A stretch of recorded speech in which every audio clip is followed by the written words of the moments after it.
silakan duduk Bapak Ibu yang kekasih dalam kasih Tuhan. Selamat siang, selamat kita jumpa dalam kasih dan kemurahan Tuhan. Baik yang ada di gedung gereja ini maupun yang ada di rumah ya. Nah saudara, tadi di sesi yang pertama kita sudah melihat ya bahwa dalam kehidupan kita sebagai orang percaya, menjadi pribadi atau menjadi jemaat Tuhan yang kokoh, yang tidak tergoyahkan, itu adalah sesuatu yang menjadi dambaan setiap kita ya. Bahkan itu pun menjadi harapan Tuhan. Makanya tema gereja kita dalam triwulan yang kedua ini, April, Mei, Juni ya, itu tentang jangan goyah. Puji Tuhan. Nah saudara, di sesi yang pertama kita sudah melihat bahwa ketika kita tidak sesuai dengan harapan Tuhan, menjadi pribadi yang tergoyahkan, tentu akan ada ujian ya. Itu sebabnya pada bagian itu kita melihat bahwa kita harus berhati-hati. Kita hidup di zaman yang sukar, zaman yang sulit ya. Kemudian kita sudah melihat bahwa bukan berarti karena kita ada di masa yang sulit dan sukar ini kita jadi takut. Tidak saudara. Karena jaminan firman Tuhan mengatakan bahwa pencobaan yang kita alami adalah pencobaan yang biasa. Amin. Pencobaan yang biasa. Dan kemudian kita melihat kita punya Tuhan yang setia. Punya Allah yang setia. Nah saudara kekasih dalam kasih Tuhan, masih dalam ayatnya yang sama dalam apa yang sudah kita bahas di sesi yang pertama tadi. Kita akan melihat lanjutan dari seri atau sesi yang pertama tadi. Jadi yang belum dengar khotbah di sesi yang pertama, nanti lihat videonya ya. Sebagaimana apa yang saya sudah katakan tadi di sesi yang pertama, yang mungkin tidak lanjut di ibadah yang kedua ini, nanti lihat videonya di channel saya atau di Facebook ya, saudara silahkan lihat ya. Masih dalam ayat yang sama, 1 Korintus pasal yang ke-10 ayat yang ke-12 sampai ayat yang ke-13. Puji Tuhan. Yang ada tempat ini, bahkan yang ada di rumah juga, mari kita bangkit berdiri ya. Kita hormati kebenaran firman Tuhan. Puji Tuhan, haleluya. Dalam hitungan yang ketiga kita baca ayat-ayat ini, dua ayat ini, 1 Korintus pasal yang ke-10, ayatnya yang ke-12 dan ayat yang ke-13. Sebab itu, ulang ya. Sama-sama dalam hitungan yang ketiga, 1 Korintus 10 ayat yang ke-12. 1, 2, 3. Sebab itu, siapa yang menyangka bahwa ia teguh berdiri, hati-hatilah supaya jangan jatuh. Pencobaan-pencobaan yang kamu alami ialah pencobaan-pencobaan biasa yang tidak melebihi kekuatan manusia. Sebab Allah setia, dan karena itu Ia tidak akan membiarkan kamu dicobai melampaui kekuatanmu. Pada waktu kamu dicobai, Ia akan memberikan kepadamu jalan keluar sehingga kamu dapat menanggungnya. Haleluya. Bagian yang pertama tadi kita sudah melihat bahwa yang pertama kita berhati-hati. Yang kedua kita meyakini bahwa pencobaan yang kita alami itu pencobaan biasa, karena kita punya Tuhan yang luar biasa, Tuhan yang dahsyat dan Tuhan yang akan memampukan kita ya. Yang ketiga kita belajar Allah itu setia. Puji Tuhan. Nah saudara, pada bagian yang kedua ini kita akan melihat saudara, kesetiaan Allah yang seperti apa. Sekali lagi, kesetiaan Allah yang seperti bagaimana, yang dinyatakan kepada kita orang-orang yang percaya kepadanya ketika kita menghadapi pencobaan ya.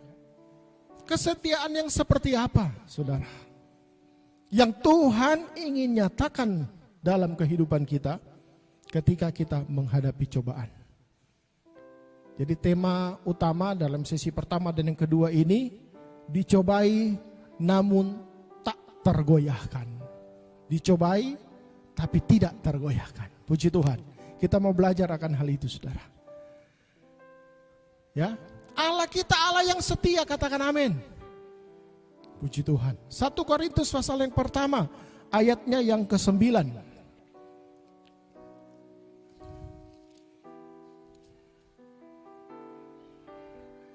Allah yang memanggil kamu kepada persekutuan dengan anaknya Yesus Kristus Tuhan kita adalah setia. Haleluya. Amin, saudara. Kita punya Tuhan yang setia. Kita punya Tuhan yang menyatakan kesetiaannya terhadap setiap janji-janji firman-Nya. Puji Tuhan. Nah, kesetiaan Tuhan dinyatakan ketika kita menghadapi cobaan. Ya, sekali lagi tadi bagian pertama kita sudah melihat bahwa pencobaan itu sebenarnya bukan datangnya dari Tuhan. Ya, dalam kitab Yakobus dikatakan bahwa kita dicobai karena keinginan-keinginan daging, ya, keinginan-keinginan kita. Kemudian kita berikan kesempatan kepada keinginan tersebut, akhirnya dibuahi dan jadilah dosa. Setelah berdosa, ya, kalau tidak dibereskan, kalau tidak diselesaikan, bisa mendatangkan maut, ya. Sebaiknya kita baca itu supaya tidak supaya lebih jelas lagi, ya. Yakobus pasal yang pertama ayat yang ke-13 sampai ayat yang ke-15. Apabila seorang dicobai, janganlah ia berkata pencobaan ini datang dari Allah, sebab Allah tidak dapat dicobai oleh yang jahat, dan ia sendiri tidak mencobai siapapun.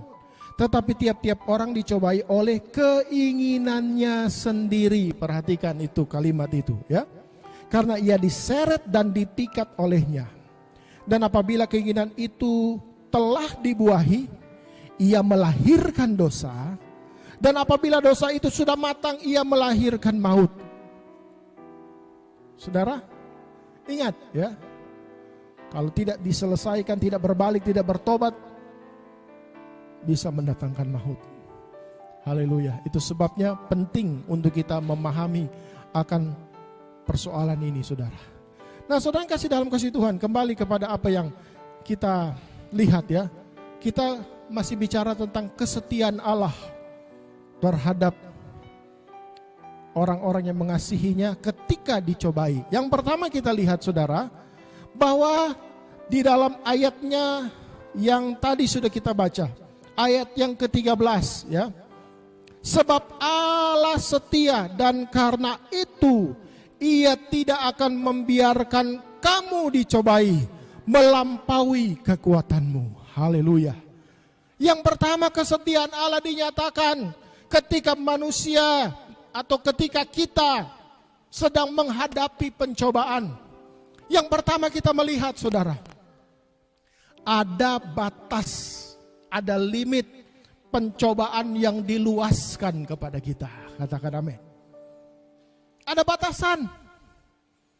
Itu karena Tuhan setia.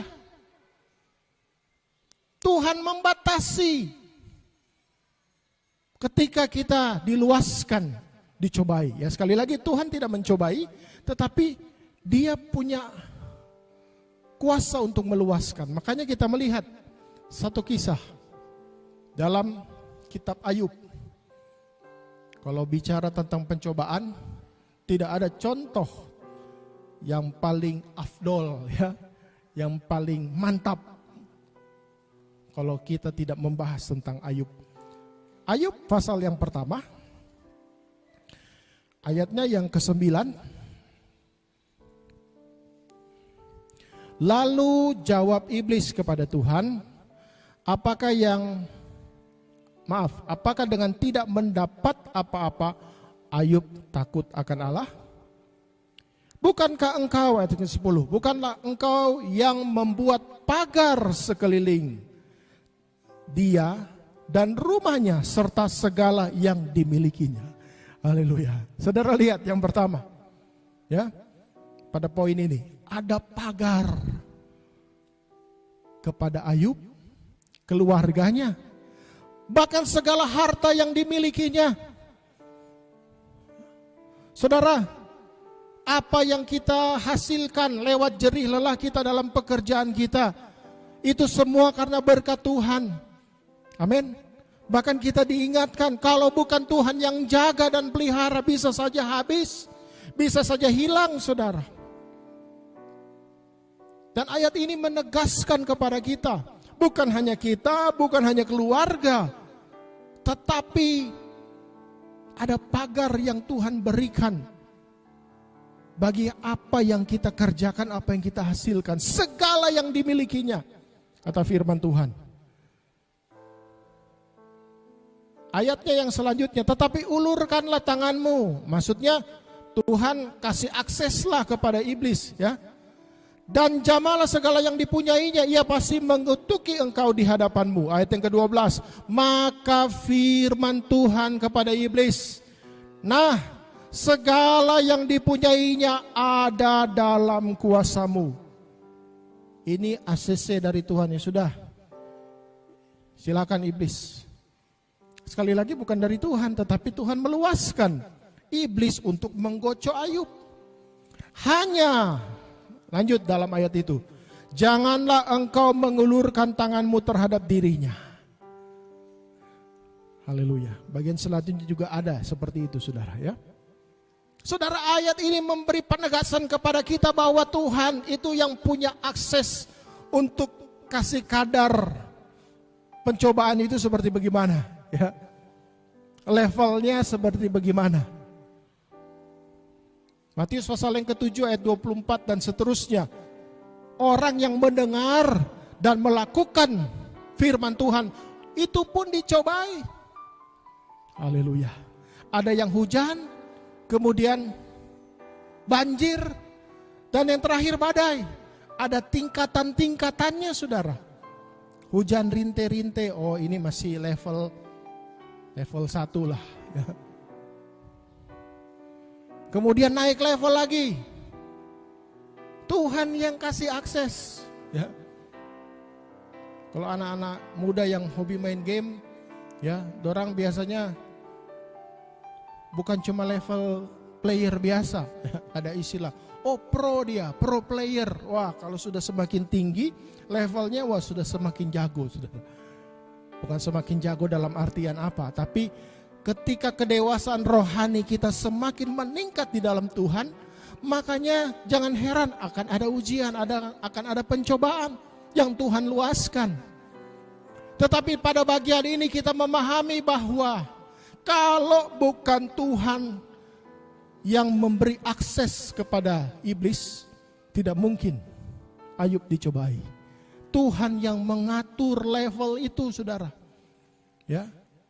Tuhan tahu kemampuan kita, amin. Tuhan tahu apa yang kita hadapi.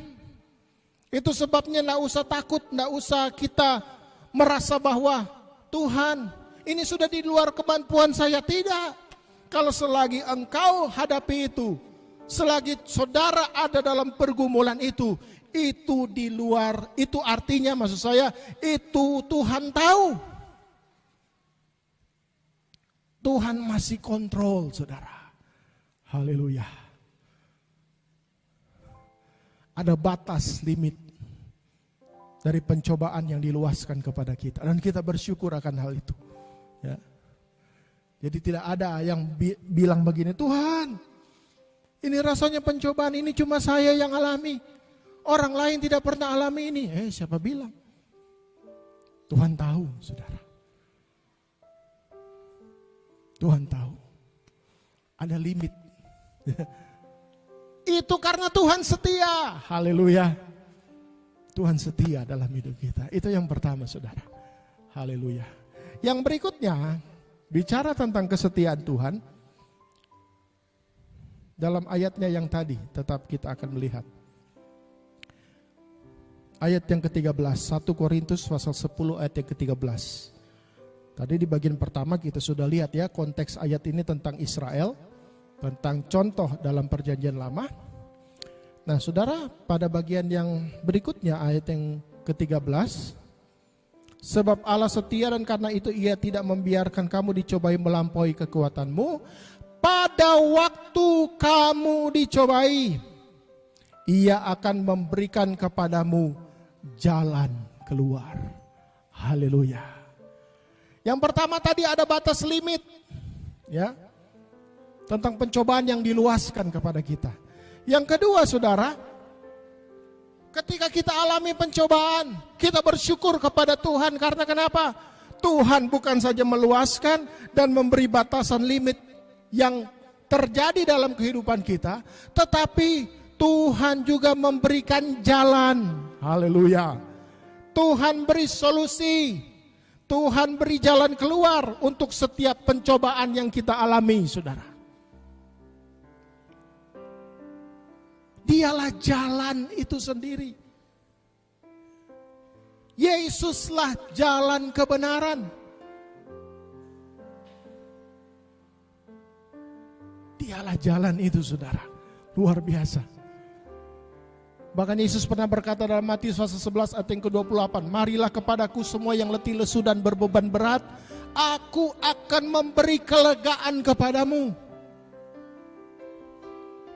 Pikulah kuk yang kupasang dan belajarlah kepadaku, sebab aku lemah lembut dan rendah hati, dan jiwamu akan mendapatkan ketenangan. Saudara, dalam konteks bangsa Yahudi pada saat itu, ya, mereka begitu berat. Mereka ada dalam penjajahan Romawi, mereka harus pikul itu Taurat, ya. Anak-anak Yahudi ketika berumur sekitar 12 tahun ada satu ritual, ya. Mereka harus panggul itu gulungan-gulungan kitab yang begitu tebal. Itu menandakan bahwa anak-anak Yahudi itu setelah akhir balik harus pikul itu Torah itu, saudara. Ada sekitar 600 sekian. Belum lagi apa yang ditafsirkan oleh para rabi-rabi. Sehingga jumlahnya ribuan yang harus dipikul oleh bangsa Yahudi pada saat itu. Dan sekarang Yesus datang bilang begini, marilah kepadaku semua yang letih lesu dan berbeban berat. Ngoni setengah matikan pikul ini kuk. Pikul ini Torah ini sekarang. Belajar daripadaku. Aku lemah lembut dan rendah hati. Wow, luar biasa, saudara. Karena apa? Dialah yang sudah jadi Torah itu sendiri. Dia yang sudah memikul, dia yang sudah melakukannya. Makanya yang hebat, saudara, daripada Yesus, dia bukan hanya sekedar bicara jalan, tetapi dia jalan itu sendiri. Dan Tuhan Yesus juga menjalani apa yang dia firmankan. Haleluya. Ketika dia ada di dunia ini, saudara, dia datang ke Yohanes Pembaptis. Yohanes Pembaptis bilang begini, ya, enggak salah ini. Saya pakai bahasa hari-hari, ya. Bukankah saya yang harus dibaptis oleh engkau? Tetapi Tuhan katakan, biarlah hal itu terjadi, supaya sepatutnya lah kita melakukan seluruh kehendak Tuhan. Bayangkan, saudara, dia Allah, dia Tuhan. Dia bukan hanya berfirman, bukan hanya menyatakan jalan, tetapi dia jalani apa yang dia katakan. Makanya saudara, kita bukan salah kita datang kepada Yesus. Amin. Dia bukan hanya sekedar jalan, dia kasih solusinya, dia kasih jalan keluarnya. Makanya kalau kita hadapi pencobaan, jangan kita khawatir, jangan kita takut. Kita punya Tuhan Yesus yang dahsyat dan luar biasa, yang sudah menjadi jalan, bahkan sudah punya pengalaman untuk menjalaninya, saudara. Tapi berani katakan, dia juga dicobai, tetapi dia tidak berdosa. Haleluya. Bangga punya Yesus, ya. Itu yang kedua, bahwa Tuhan memberi jalan keluar untuk setiap pencobaan yang kita hadapi. Yang terakhir, saudara, haleluya. Yang pertama tadi, ya, dia atur batasan limit pencobaan yang dia luaskan kepada kita. Yang kedua, dia beli solusi jalan keluar, saudara. Yang ketiga, ini juga yang luar biasa. Bukan hanya sekedar instruksi dia berikan. Kalau perjanjian lama kan instruksi semua, PL, ya, Torah itu. Tetapi dia juga menjadi pembela. Haleluya. Menjadi pembela bagi kita, sehingga kita sanggup untuk menanggungnya. Luar biasa, saudara. Tuhanlah pembelaku, Yesus pembela kita. Roma 8 ayat 34 katakan, Dia yang telah mati untuk kita, bahkan lebih daripada itu, yang telah bangkit, yang duduk di sebelah kanan Allah, yang malah menjadi pembela bagi kita.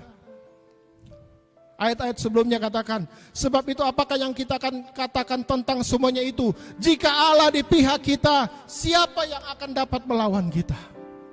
Tuhan di pihak kita, saudara. Siapa yang dapat lawan kita? Satu ayat lagi, Ulangan pasal 31 ayat 6. Firman Tuhan katakan demikian, kuatkan dan teguhkan hatimu, jangan takut dan jangan gemetar, karena mereka, Ulangan 31 ayat 6, dialah yang berjalan menyertai engkau, ia tidak akan membiarkan engkau dan tidak akan meninggalkan engkau. Inilah firman Tuhan yang dinyatakan setelah Musa memberikan ini kepada Yosua. Tuhan berikan suatu konfirmasi, kuatkan dan teguhkan hatimu, janganlah takut dan janganlah gemetar karena mereka, sebab Tuhan Allahmu, dialah yang berjalan menyertai engkau. Ada penyertaan Tuhan, saudara. Haleluya. Ayat yang ke-8, Ulangan pasal 31 ayat 8. Sebab Tuhan dia sendiri akan berjalan di depanmu. Haleluya. Dia sendiri akan menyertai engkau. Dia tidak akan membiarkan engkau dan tidak akan meninggalkan engkau. Jangan takut dan jangan patah hati. Ada guidance, ada petunjuk yang Tuhan nyatakan. Dia berjalan di depan, tetapi dia bukan hanya berjalan memberikan petunjuk, dia mendampingi kita. Haleluya. Itu masa perjanjian lama, saudara. Sekarang dalam perjanjian baru, Roh Kudus sudah ada dalam hidup kita. Roh Kudus yang ada dalam kita, dialah yang mendampingi hidup kita. Dialah yang berjalan bersama dengan kita, tahu setiap keberadaan hidup kita. Itu sebabnya tidak usah takut, saudara. Tidak usah bimbang. Hadapi pencobaan, kita yakin dan percaya ada Tuhan yang akan menolong kita.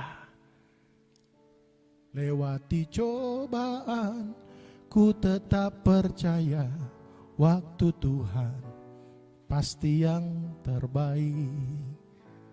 Memang mungkin belum saatnya Tuhan lepaskan kita dari cobaan. Masanya belum. Tadi ada batas limitnya yang Tuhan atur, Tuhan luaskan. Tetapi kalau kita masih hadapi itu, jangan takut dan jangan bimbang. Karena ada Tuhan, Allah yang setia, Allah yang akan selalu memberikan penyertaannya dalam kehidupan kita. 3 hal kita sudah melihat. Ketika kita hadapi tantangan, cobaan yang Tuhan luaskan dalam hidup ini, kita tidak usah gentar dan takut, karena Tuhan atur. Dia tahu batas kemampuan kita, saudara. Dia tahu. Yang kedua, dialah Tuhan yang memberikan solusi, jalan keluar. Dan yang terakhir, dialah yang menjadi pembela kita. Artinya dia yang bersama-sama dengan kita. Puji Tuhan.